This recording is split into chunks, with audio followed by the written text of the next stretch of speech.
കണ്ണീര് കാണാൻ വേണ്ടി സ്വന്തം മകനെ കൊല്ലാനും മടിക്കാത്ത സ്ത്രീയാ നിങ്ങളെന്ന് എനിക്കറിയാം. ഒരുത്തനെ നിങ്ങൾ കൊല്ലാതെ കൊന്നു, അടുത്തതിനും ആ വിധി തന്നെയാണെങ്കിൽ നടക്കട്ടെ. സ്വന്തം മക്കളുടെ ശാപമേറ്റ് നരകിക്കാൻ ഒരമ്മ തീരുമാനിച്ചെങ്കിൽ ആ ദുർവിധിയെ തടയാൻ സാക്ഷാത് ദൈവത്തിന് പോലും കഴിയില്ലല്ലോ.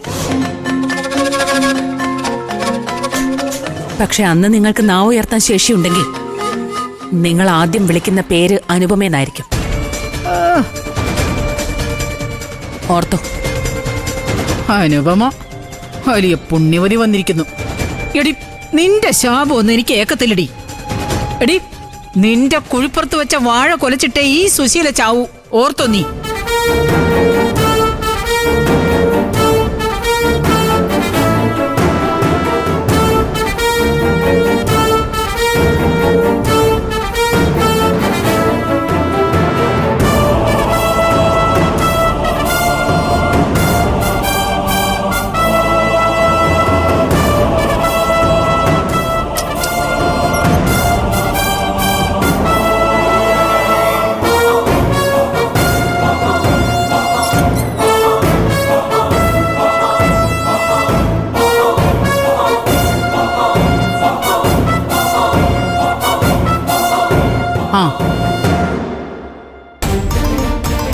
നീ ഇവിടെ നിപ്പുണ്ടായിരുന്നോ? ഞാൻ വിചാരിച്ചു നീ പൂജാമുറിയിലായിരിക്കുന്നു. ഭക്തിയും പ്രാർത്ഥനയൊക്കെ ആയിട്ട് കഴിയേണ്ട സമയമാ പ്രതിഭ ഇത്. ദൈവഹിതം നിനക്ക് അനുകൂലമായിട്ട് വന്നോണ്ടിരിക്കുക. അതിനിടയിൽ അനുപമയെ പോലുള്ളവർ വന്ന് നിന്റെ മനസ്സ് മാറ്റാൻ ശ്രമിക്കും. അത് അനുവദിച്ചു കൊടുത്തുകൂടാ. അനുപമ ഇനി ഒരിക്കലും ഇങ്ങോട്ട് വരില്ല സുശീലേച്ചി. അതെ, പ്രതിഭയുടെ കാര്യത്തിൽ ഇനി ഇടപെടരുതെന്ന് ഞങ്ങൾ അവളോട് പറഞ്ഞു. അതെ സുശീലെ, ഒരു കണക്കിന് സുശീലയും അനുപമയും ഇവിടെ വെച്ച് കണ്ടുമുട്ടിയത് നന്നായി. ഇനി ഇങ്ങോട്ട് വരാനുള്ള ധൈര്യം അനുപമ കാണിക്കില്ല. അവൾ ഇങ്ങോട്ട് വന്നില്ലെങ്കിൽ എന്താ, ഇവൾ അങ്ങോട്ട് പോയാലും പോരെ? അവള് തന്ന ധൈര്യത്തിന്റെ പുറത്താ നീ സത്യനോട് പോലും ചോദിക്കാതെ എന്റെ വീട്ടിലേക്ക് കയറി വന്നെന്ന് എനിക്കറിയാം. പക്ഷേ എന്റെ കുടുംബത്തിലെ അവസാന വാക്ക് ഞാനാ മോളെ. അത് നീ ഇനിയെങ്കിലും മനസ്സിലാക്കിയ കൊള്ളാം. പ്രതിഭയെ ഞാൻ എല്ലാം പറഞ്ഞ് മനസ്സിലാക്കിയിട്ടുണ്ട് സുശീലെ. കടുത്ത തീരുമാനങ്ങൾ എടുത്തെങ്കിലും ഇലയ്ക്കും മുള്ളിനും കേടില്ലാത്ത വിധം ഇവളുടെ വയറ്റിൽ വളരുന്ന കുഞ്ഞിന്റെ കാര്യത്തിൽ ശാശ്വതമായൊരു പരിഹാരം നീ തന്നെ ഉണ്ടാക്കിയല്ലോ. പ്രതിഭ മോൾക്ക് അത് മാത്രം മതി, അല്ലേ മോളെ?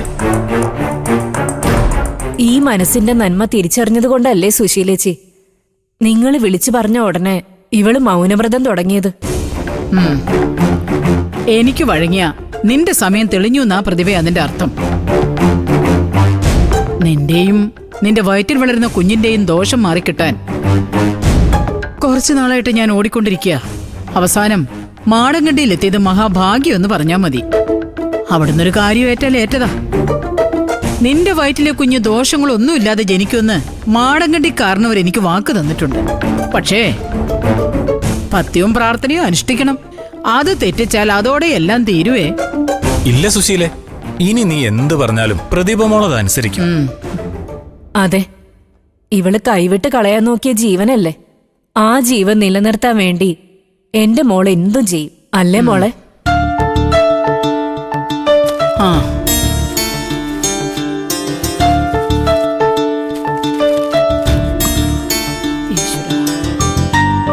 ഇതേ ദേഹരക്ഷയ്ക്ക് 7 ദിവസം ഈ ഏലസ് അരയിൽ കെട്ടണം. അതുപോലെ 7 ദിവസം മുടങ്ങാതെ രാവിലെയും രാത്രിയും ഈ ലേഹ്യവും സേവിക്കണം. ഈ ഏലസ് ധരിക്കുന്നതോടെ അവളുടെ മനസ്സ് സുശീലയോടൊപ്പം വന്നു തുടങ്ങും.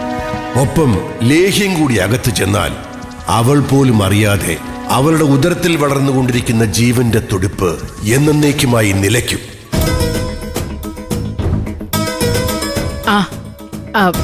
പിന്നെ ഈ ഏലസ് കുഞ്ഞിന്റെ ജന്മദോഷം മാറിക്കിട്ടാനും ഈ ലേഹ്യം കുഞ്ഞിന്റെ ആയുരാരോഗ്യത്തിനും വേണ്ടിയുള്ളതാ. ഭക്തിയോടും ചിട്ടയോടും കൂടി ഇപ്പൊ തന്നെ ആരംഭിക്കാം. ഏലസും കെട്ടി ഔഷധവും സേവിച്ചു കഴിഞ്ഞാ പ്രതിഭയ്ക്ക് മൗനവ്രതം അവസാനിപ്പിക്കാം. എന്താ സുധ? സുശീലെ, ആയിക്കോട്ടെ. എന്താ വേണ്ടെന്ന് പറഞ്ഞാ മതി. വേറൊന്നും വേണ്ട. പൂജാമുറിയിലെ 5 തിരിയിട്ട വിളക്ക് വെക്കണം, അത്രേ ഉള്ളൂ. എന്നാ ഞാൻ ഇപ്പൊ വെക്കാം. ആ ആ ആ, പ്രതിഭേ, നിനക്ക് സന്തോഷായില്ലേ ഇപ്പോ? ഏ ആ.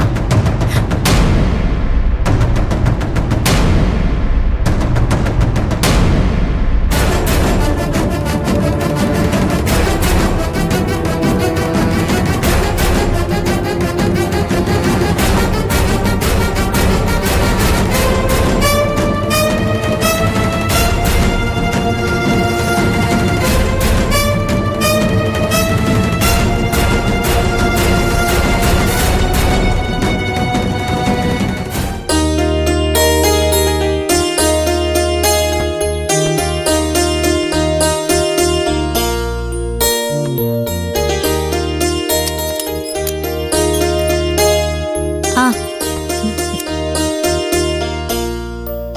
ആന്റി വന്നോ? മകളുടെ വീട്ടിലെ ഫംഗ്ഷനൊക്കെ കഴിഞ്ഞോ? ഓ, അവിടെ എന്ത് നടന്നാലും നമുക്ക് വലിയ സ്ഥാനമൊന്നുമില്ല. കൊടുക്കാനുള്ളത് കൊടുത്തിട്ട് ഞാൻ ഇങ്ങ് പോന്നു. അല്ല, മോൾ എന്തിനാ ഇതൊക്കെ ചെയ്യുന്നേ? ഞാൻ ഇന്ന് തന്നെ വരുമെന്ന് പറഞ്ഞല്ലേ? അതൊന്നും കുഴപ്പമില്ല ആന്റി. ആന്റി വന്ന സ്ഥിതിക്ക് കറി എന്തെങ്കിലും ഉണ്ടാക്കിയാൽ മതി. ഞാൻ ചോറ് വെച്ച് വാർത്തിട്ടുണ്ട്.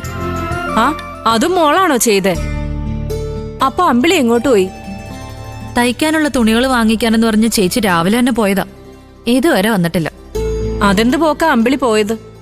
ഞാൻ രാവിലെ അമ്പിളിയെ കണ്ട ശേഷം എന്റെ മകളുടെ വീട്ടിൽ പോയി തിരിച്ചു വന്നല്ലോ. എന്നിട്ടും അമ്പിളി വന്നില്ലെന്ന് വെച്ചാ.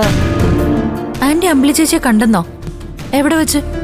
ഞാൻ രാവിലെ വീട്ടിൽ നിന്ന് ഇറങ്ങി ബസ് സ്റ്റോപ്പിലേക്ക് പോകുമ്പോഴാ അമ്പിളിയെ കണ്ടത്.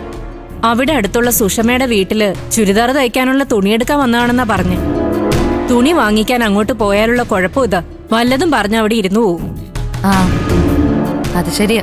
ഒരു പണിയില്ലാതെ വീട്ടിലിരിക്കുന്ന പെണ്ണുങ്ങൾക്ക് പരദൂഷണം പറയാൻ ഒരാളെ കിട്ടിയ വീടില്ലല്ലോ. ആ, അമ്പിളി എപ്പോഴെങ്കിലും അല്ലേ പുറത്തു പോകുന്നേ. ഉടനെ വരുമായിരിക്കും.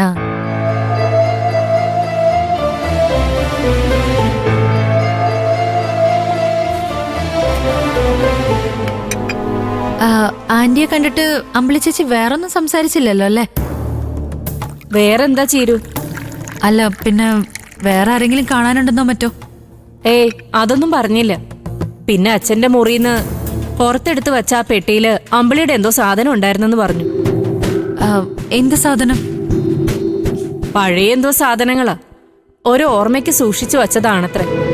അത് ചീരു എടുത്തു വച്ചിട്ടുണ്ടെന്ന് ഞാൻ പറഞ്ഞു. എന്നിട്ടെന്താ, ബസ് വരാൻ സമയമായതുകൊണ്ട് ഞാൻ അപ്പൊ തന്നെ അങ്ങ് പോയി. ആ, അത് അമ്പിളി ചോദിച്ചാ മോളതങ്ങ് കൊടുത്തേക്ക്. ശരി.